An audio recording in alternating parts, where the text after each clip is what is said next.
Hello students, a very good morning to all. Welcome to the TSN online classes. Now today I am going to explain class 9th, chapter number 10, gravitation. In my previous video, I were explained to you about the gravity and the gravitation, and now today we are going to discuss about the Kepler's first law. It's also called the law of orbits. Each planet moves in an elliptical orbit with the sun at one focus. It is the first law of the Kepler. Now the second law is also called the law of area. The speed of planet varies in such a way that the radius vector drawn from the sun to a planet sweeps out equal area in equal times. Thus the law states that the aerial velocity of the planet is constant.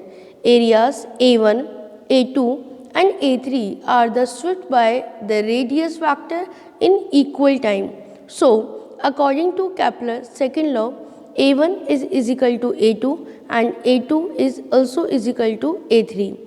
Also, the planet covers unequal distance S1, S2 and the S3 in equal time due to the variable speed of the planet. Now, the maximum distance is covered in a given time when planet is closest to the sun. When the planet is closest from the sun, its velocity and the kinetic energy of the planet is maximum. When the planet is furthest from the sun, its velocity and the kinetic energy is minimum. However, the total energy of the planet remains constant. So, according this law, the first thing is कि जितने भी planet होते हैं उन सभी के center के अंदर sun होता है and the second thing is कि जो planet sun से जितना दूर होगा उसको उतना ही ज़्यादा area कवर करना होगा उसके चारों तरफ चक्कर लगाने के अंदर. जो प्लैनेट सन के पास में हैं यानी जिनका डिस्टेंस जो है कम है उन्हें जो चारों तरफ जो सर्कल ले रहे हैं, चारों तरफ जो कक्षीय गति वो कंप्लीट कर रहे हैं, उनमें उन्हें जो एरिया है वो कम कवर करना होगा. एंड द सेकंड इज़ उस समय इनकी जो काइनेटिक एनर्जी होगी और जो वेलोसिटी होगी वो मैक्सिमम होगी और जो दूर होंगे प्लैनेट उनकी काइनेटिक एनर्जी और उनकी जो वेलोसिटी होगी वो कम होगी. Now the next is Kepler's third law is also called the law of periods. The square of the period of the revolution of a planet around the sun is the proportional to the cube of the semi-major axis of its elliptical orbit. AB is the major axis and CD is the minor axis. AO or OB is also called the semi-major axis. Let T is equal to period of revolution of planet around the sun. Now R is the length of semi-major axis. According to Kepler's third law, T2 is proportional to R3 or T2 is equal to KR3. Let T1 and T2 be the periods of any two planets around the sun. बेटे जो भी planet सन की चारों तरफ चक्कर लगा रहे हैं अपना जो ऑर्बिट है वो कंप्लीट कर रहे हैं तो उन्हें इस वर्क को करने में जितना टाइम लगता है उन्हें हमने कैपिटल टी से रिप्रेजेंट किया है. यदि हम टू प्लैनेट्स का आपस में कंपेयर करें कि उन्हें कितना समय लग रहा है तो हमने एक प्लैनेट का जो टाइम है उसको T1 से शो करा है एंड जो सेकंड प्लैनेट का टाइम है उसे हमने T2 से शो किया है. Now R1 and R2 be the length of their respective semi-major axes, then the T1 square upon the T2 is equal to R1 cube upon R2 cube. Now the next is the acceleration due to gravity of the earth. Let us consider a body of mass m lying on the surface of the earth. Of the mass is the capital M and the radius is capital R. Let G be the value of the acceleration due to the gravity on the free fall. So the formula is small g is equal to capital F upon m. Now capital F is की जगह पे हमने जो values है उसकी वो put up करी है G upon R square is multiply by again m is equal to जो आंसर हमारे पास में आता है वो क्या है small g is equal to capital Gm upon R square. Now the variation of g and the altitude height अब ग्रेविटी में और जो एल्टीट्यूड है, मतलब एल्टीट्यूड के साथ में ग्रेविटी के अंदर क्या वेरिएशंस हैं, हम उनकी स्टडी कर रहे हैं। So g h is equal to g minus 2h upon R. Since the value of the g at a given place on the earth is a constant and r is g minus gs is proportional to h.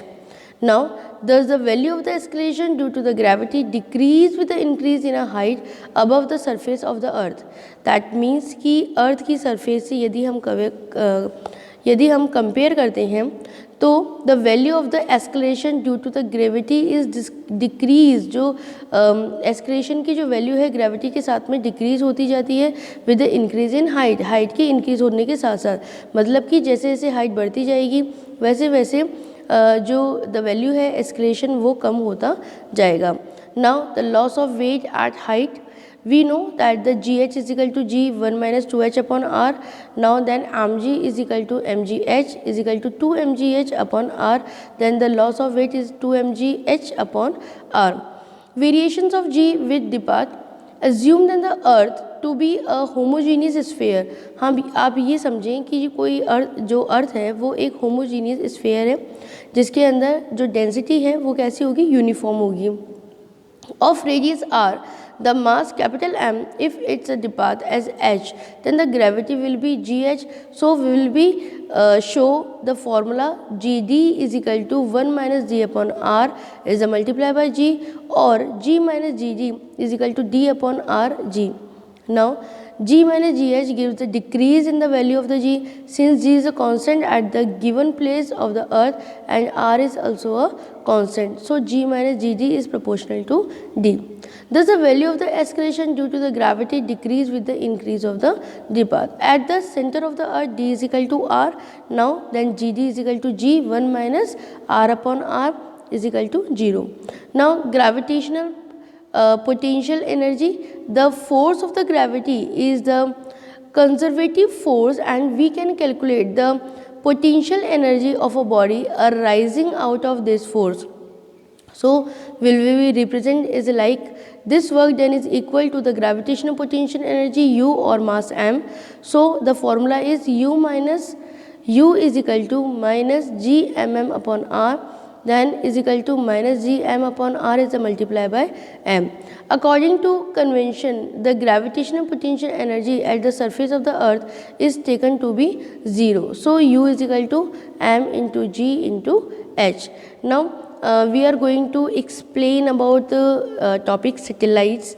तो जब हम gravitation की study कर रहे हैं तो बेटे ये हमारी नॉलेज के लिए बहुत ज़रूरी है. What is satellite? A satellite is a body which is continuously revolving around a bigger body. Satellite may be regarded as a secondary body.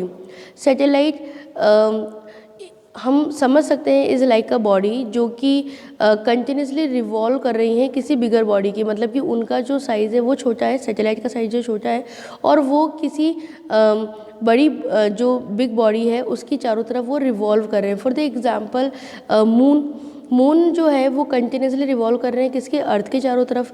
ठीक है, तो मून क्या हो गया, सन, इसका जो अर्थ है उसका क्या है, सैटेलाइट है, नेचुरल सैटेलाइट है. Now the centripetal force required by a satellite to move in a circular orbit is provided by the gravitational force of the attraction between the satellite and the body around which is revolve. Planet can be set to the natural satellite of the sun. जो planets हैं उनको हम natural satellite कह सकते हैं सन का. And moon is the natural satellite of the earth which revolves around the earth in a nearly circular orbit of radius. तो जैसे कि मैंने अभी आपको बताया कि जो मून है वो नेचुरल सैटेलाइट है अर्थ का. Now 3.85 into 10⁵ kilometre and the complete that revolution in a 27.3. जो मून है उसके बारे में हम लोगों ने यहाँ पर बता रखा है. And types of the satellites जो हैं वो कौन से होते हैं, ये जियो स्टेशनरी सैटेलाइट होते हैं, पोलर सैटेलाइट्स होते हैं. तो फर्स्ट के लिए बताया है कि जियो स्टेशनरी सैटेलाइट्स जो हैं वो एक इस तरह के सैटेलाइट्स होते हैं जो कि ऑर्बिट के अंदर चारों तरफ ये चक्कर लगाते हैं प्लैनेट के with an orbit period of the same as a earth rotation period such as the satellite. तो इनका जो कंप्लीट करने का जो टाइमिंग होता है चारों तरफ रिवॉल्व्स का, वो सिमिलर होता है। And what is the uses of these satellites having a reverseness global and the communication, television and weather information, इन सब के बारे में ये हमें बताते हैं। इस तरह के जो सैटेलाइट्स होते हैं। नाउ जो polar satellite the satellite that revolves around the earth in a polar orbit. जो पोलर सैटेलाइट्स होते हैं वो पोलर ऑर्बिट के अकॉर्डिंग अर्थ के चारों तरफ चक्कर लगाते हैं। It is usually as close as 250 kilometre. As the earth rotates around is axis a polar satellite passing many different places during its motion and unlike the geostationary satellites. Now the uses of this satellite: polar satellites are being used to record the land and the sea temperature, take pictures of the cloud and predict the movement of the winds, and ultimately forecast of the weather reporting. It is also called monitioning or the weather satellite. तो monitoring of the weather satellite, तो इस तरह के जो satellites हैं वो weather की monitoring करते हैं। वो हमें पहले प्री इन्फॉर्मेशन दे देते हैं कि जहाँ पर भी कोई नेचुरल डिज़ास्टर होने वाला होता है तो उसके बारे में वो हमें पहले से ही इन्फॉर्म कर देते हैं। ये ह्यूमन मेड होते हैं और इनका एक टाइम होता है, फिक्सिंग टाइम होता है, उतने टाइम तक ये वर्क करते हैं और उसके बाद में जो है ये अपने आप ही डिस्ट्रॉय हो जाते हैं। तो आज जो चैप्टर है, chapter of the gravitation is completed today. I hope कि आपने बहुत सारी न्यू थिंग्स इस चैप्टर के बारे में समझी होंगी, जानी होंगी। And the question answer and the numerical part I will be send as in a PDF in your group. So thank you so much, students.